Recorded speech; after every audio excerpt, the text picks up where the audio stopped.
अभी तक तो आप लोग डीजीपी तमाम अधिकारियों से मिल रहे थे, लेकिन इस बार मुख्यमंत्री से डायरेक्ट बातचीत करने का मौका मिला। जैसा कि आपको मालूम ही है कि इलेक्शन के पहले मुख्यमंत्री जी ने ये आश्वासन दिया था कि जब हम जीत कर आएंगे तो सहारा के निवेशकों की लड़ाई हम अपने स्तर पर, चाहे कोर्ट पर हो, सड़क पर हो, हम हर जगह आप लोगों को मदद करेंगे।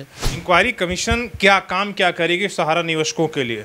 देखिए, इंक्वायरी कमीशन का काम ये रहेगा कि वो ये देखेगी कि झारखंड में सहारा में कितने लोगों ने इन्वेस्ट किया है। अगर वो लोग नहीं देते हैं, लोग निवेशकों का पैसा नहीं वापस करते हैं, तो उस कमीशन को ये भी ताकत होगी कि इनकी संपत्तियों को जब्त किया जाए और उस संपत्ति को नीलाम करके यहाँ के निवेशकों का पैसा दिलवाया जाए। जो झारखंड में जो वैसे निवेशक जो अब इस दुनिया में नहीं रहे, उनके लिए सरकार से मुआवजा की हम लोगों ने मांग किया है। इंक्वायरी कमीशन के माध्यम से ही ये सारा चीज़ होगा। जैसे ही हमारे केस में राज्य सरकार पार्टी बनेगी, इससे पूरे देश के निदान की तरफ हम लोग बढ़ जाएंगे। एक खबर और भी आई कि भाई सहारा निवेशकों का सहारा ने जिनका पेमेंट दे दिया उनका लिस्ट जारी किया है, पैनल मतलब ये किया है, वो क्या मामला है? देखिए शशि जी, आपने भी देखा होगा कि जहाँ जहाँ इलेक्शन होता है वहाँ अब सहारा और सरकार, मैं केंद्र सरकार की बात करूँगा, इनका एक तरीके से नेक्सस है। तो अभी बिहार में इलेक्शन होने वाला है। इसके पहले भी जब वो झारखंड में आए थे तो स्टेज पर खड़े होकर अमित शाह साहब ने बोला था कि झारखंड के निवेशकों का पाई वापस करेंगे। आप पहले ये बताओ कि आपने बिहार से कितना लूटा है, और इसमें अगर आपने 600 करोड़ रुपया दिया है तो 600 करोड़ रुपया का मतलब क्या निकलता है। मैं लोगों को यहाँ से एक संदेश देना चाहता हूँ कि देखिए, हम लोग तो आपकी लड़ाई को लीड कर रहे हैं, आप लोग भी अपने घरों से निकलिए। नमस्कार, सोशल संवाद में स्वागत है। मैं शशि भूषण और फिर से सहारा निवेशकों को लेकर एक बड़ी खबर को लेकर आ गए हैं, खासकर जो झारखंड में रहने वाले लोग हैं।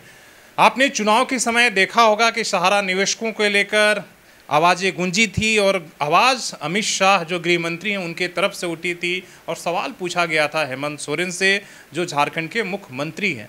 उस समय मुख्यमंत्री ने सहारा निवेशकों के जो मुद्दे थे उससे ज़्यादा रूबरू नहीं थे, और इसके बाद उन्होंने जब रूबरू हुए, सहारा निवेशक जो लोग इस लड़ाई को लड़ रहे थे, खासकर विश्व भारती जन सेवा संस्थान जिस मामले को लेकर झारखंड में कोर्ट से लेकर सड़क पर लड़ाई लड़ रही थी, उनसे उनकी एक तरीके से बातचीत हुई। उन मुद्दों को समझने के बाद वादा किया था कि सरकार झारखंड में आएगी तो इसको लेकर उनके पैसा वापसी को लेकर काम करेंगे।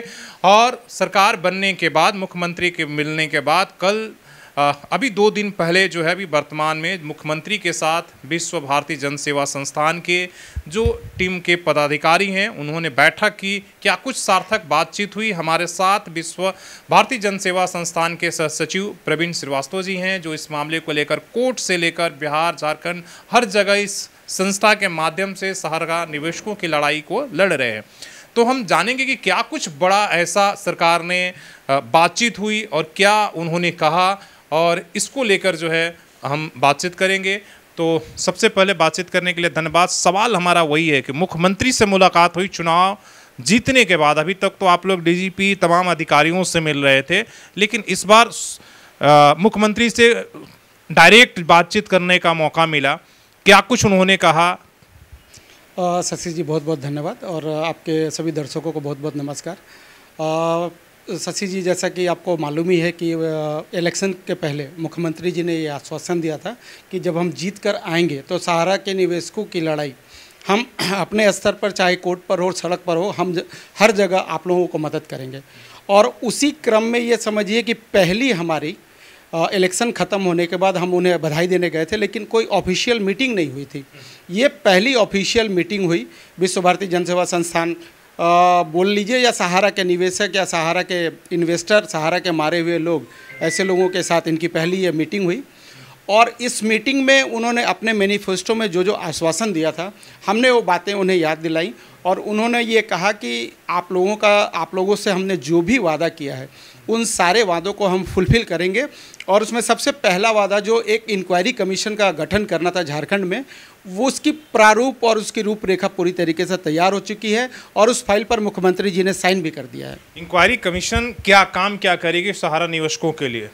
देखिए, इंक्वायरी कमीशन का काम ये रहेगा कि वो ये देखेगी कि झारखंड में सहारा में कितने लोगों ने इन्वेस्ट किया है, कितना निवेश किया है और किस गलत तरीके से सहारा वालों ने पैसा यहाँ से उठाया है, ये सारा इन्वेस्टिगेशन करेगी। और देखिए, मैं एक बात और बता दूँ, इस इंक्वायरी कमीशन के लिए काम करना बहुत ही आसान हो जाएगा, क्योंकि अभी तक सीआईडी ने सहारा के खिलाफ में इतने सारे एविडेंस जुटा लिए हैं कि मतलब अब ये लोग किसी भी तरीके से बचकर नहीं जा सकते हैं।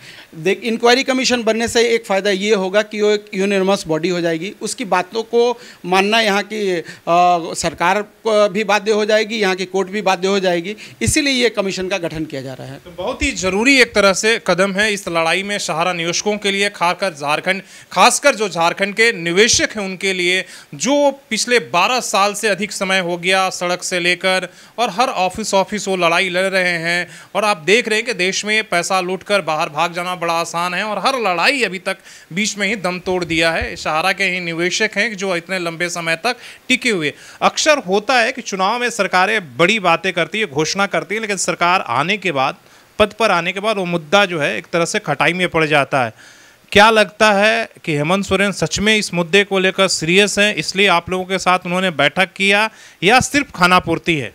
देखिए, हम लोग एक ट्राइबल एरिया से आते हैं और हमें ये इस बात की खुशी है कि हमारे मुख्यमंत्री भी ट्राइबल है, और ये लोग जो मतलब बात आपको मैंने बोल देते हैं, ये एक तरह से समझिए कि एक वचन हो जाती है, और ये एकदम प्रतिबद्ध हैं कि वो झारखंड में सहारा के निवेशकों का निदान कैसे किया जाए, इसके लिए पूरी तरीके से वो प्रतिबद्ध है।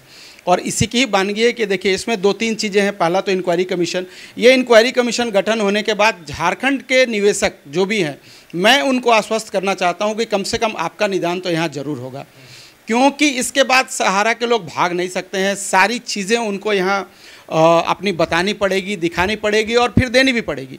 अगर वो लोग नहीं देते हैं, लोग निवेशकों का पैसा नहीं वापस करते हैं, तो उस कमीशन को ये भी ताकत होगी कि इनकी संपत्तियों को जब्त किया जाए और उस संपत्ति को नीलाम करके यहाँ के निवेशकों का पैसा दिलवाया जाए।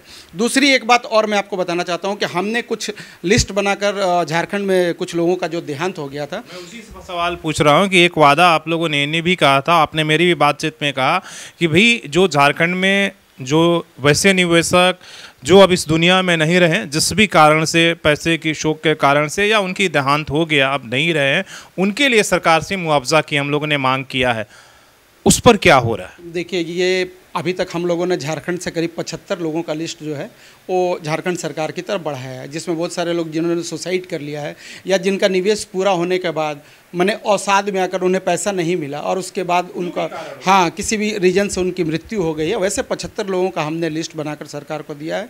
और सरकार इस दिशा में बढ़ रही है कि बहुत जल्द आप सुनेंगे, बहुत जल्द, क्योंकि इंक्वायरी कमीशन गठित होने के बाद उस इंक्वायरी कमीशन के माध्यम से ही ये सारा चीज़ होगा कि जिन लोगों को पैसा सरकार को मुआवजा देना है वो मुआवजा मिलेगा।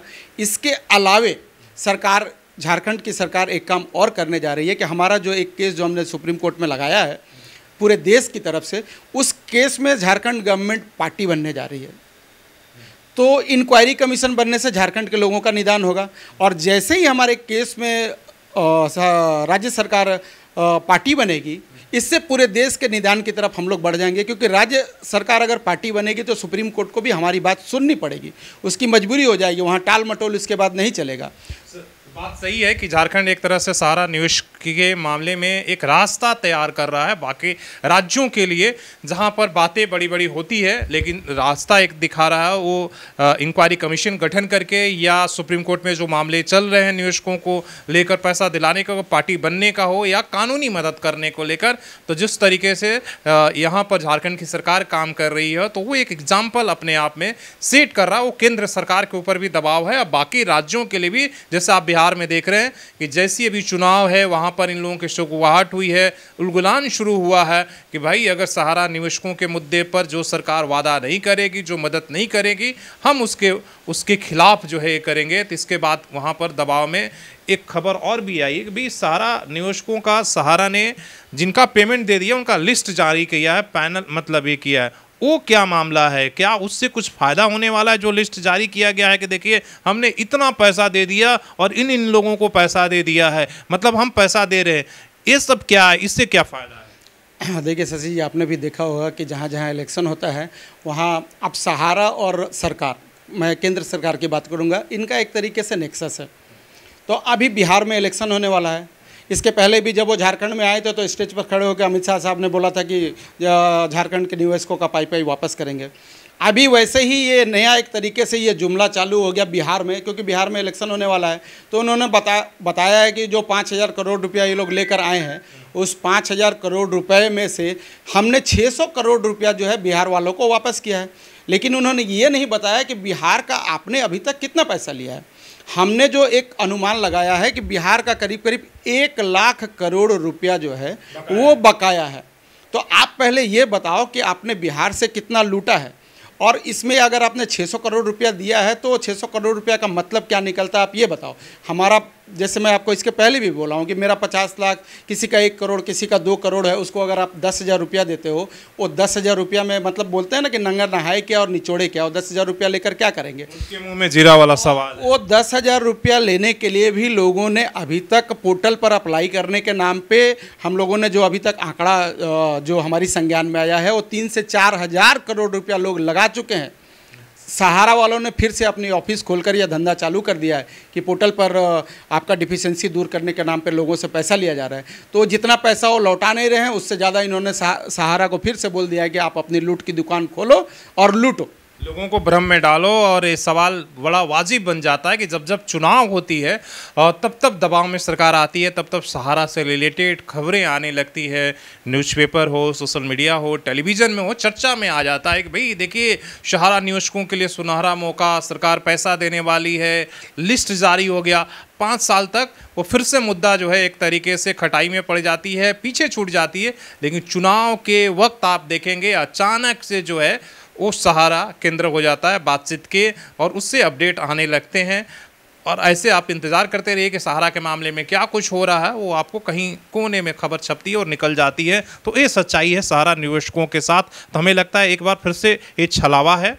शशि जी देखिए, ये बिहार में, इसके बाद हम लोग बिहार में निकलने वाले हैं, और इनका किसी भी तरीके का जो छलावा है या शगुफा है हम लोग कहीं चलने नहीं देंगे। जैसे हमने इनको झारखंड में परास्त किया है, वैसे ही बिहार में हमारी पूरी टीम निकलेगी। और आपको मैं अपने लोगों की कुछ बात बता देता हूँ, उसमें मेरा पर्सनल भी आता है। जैसे आपको भी मालूम होगा कि मैं अभी दिल्ली के दौरे पे था, अपना एक मेरा पर्सनल विजिट था। मैं अपनी पूरी फैमिली के साथ दिल्ली जा रहा था, लेकिन रास्ते में ही मुझे मालूम चला कि मुख्यमंत्री साहब ने समय दे दिया है मिलने का। मैं आपको बता नहीं सकता हूँ, मैं आधे रास्ते से कानपुर से वापस लौटा हूँ फिर रांची के लिए। उस दिन मैं सुबह 9 बजे रांची आया, और सुबह 9 बजे से रात को 9 बजे तक कंटिन्यू हमारी मुख्यमंत्री साहब से, प्रशासन के आला अधिकारियों से बातचीत होती रही। तो मैं लोगों को यहाँ से एक संदेश देना चाहता हूँ कि देखिए, हम लोग तो आपकी लड़ाई को लीड कर रहे हैं, आप लोग भी अपने घरों से निकलिए, निकलकर हमारा साथ दीजिए। अगर आप अपने घरों में रहेंगे तो लड़ाई थोड़ी ढीली पड़ेगी। आप जितना ज़्यादा संख्या में निकल कर आएंगे, हम सरकारों पर या सहारा के ऊपर उतनी तेज़ी से प्रेशर बना सकेंगे। एक सवाल हमको झारखंड से है, जिसे आपने कहा कि भाई उस दिन 9 बजे से प्रशासनिक पदाधिकारियों से लेकर मुख्यमंत्री तक बैठक रही। झारखंड में जिस डीजीपी के सहारे इस लड़ाई को आप लोग आगे लेकर जा रहे थे, लड़ रहे थे, तो उन पर ही तलवार लटक गया। वो डीजीपी रहेंगे नहीं रहेंगे, इसलिए गृह मंत्रालय से बार बार उन्हें हटाने का आदेश आ रहा है कि भैया आप रिटायर हो गए, आप सेवानिवृत्त। तो क्या लगता है अनुराग गुप्ता, डीजीपी हट जाने के बाद आप लोगों की लड़ाई कमज़ोर पड़ेगी? देखिए सर, मैं एक बात बताता हूँ। देखिए, कहीं भी सेंट्रल गवर्नमेंट फंसती हुई नज़र आती है। अभी सेंट्रल गवर्नमेंट पूरी तरीके से सहारा के मुद्दे पे सब तरफ से घिर रही है, और झारखंड में खास करके घिर रही है। तो उन्हें ये डर लग रहा है कि कहीं जिस तरीके से सीआईडी इंक्वायरी कर रही है, कहीं इंक्वायरी के यहाँ सेंट्रल गवर्नमेंट तक ना चली जाए, अमित शाह तक ना चली जाए, सीआरसीएस तक ना चली जाए। इसीलिए ये लोग पूरे चक्कर में हैं कि किसी भी तरह डीजीपी को यहाँ से हटाया जाए। और मतलब आप एक चीज़ और समझिए, आप एक डीजीपी को हटाओगे या प्रेशर बनाओगे तो उसके बाद जो भी और प्रशासन के अधिकारी आएंगे, क्योंकि स्टेट गवर्नमेंट जो है हमारा साथ दे रही है, जो भी प्रशासनिक अधिकारी आएंगे वो हमको सहयोग करेंगे। लेकिन मैं एक बात आपको स्पष्ट कर दूं कि डीजीपी साहब अभी हटने वाले नहीं हैं, क्योंकि ये मामला अभी कोर्ट में चला गया है। अब आपको ये भी मालूम है कि कोर्ट से किसी भी चीज़ का निर्णय आने में समय लगता है, और स्टेट गवर्नमेंट का अपना भी तो कुछ विशेषाधिकार है। उसी अधिकार के तहत इन्होंने डीजीपी साहब को एक्सटेंड किया है।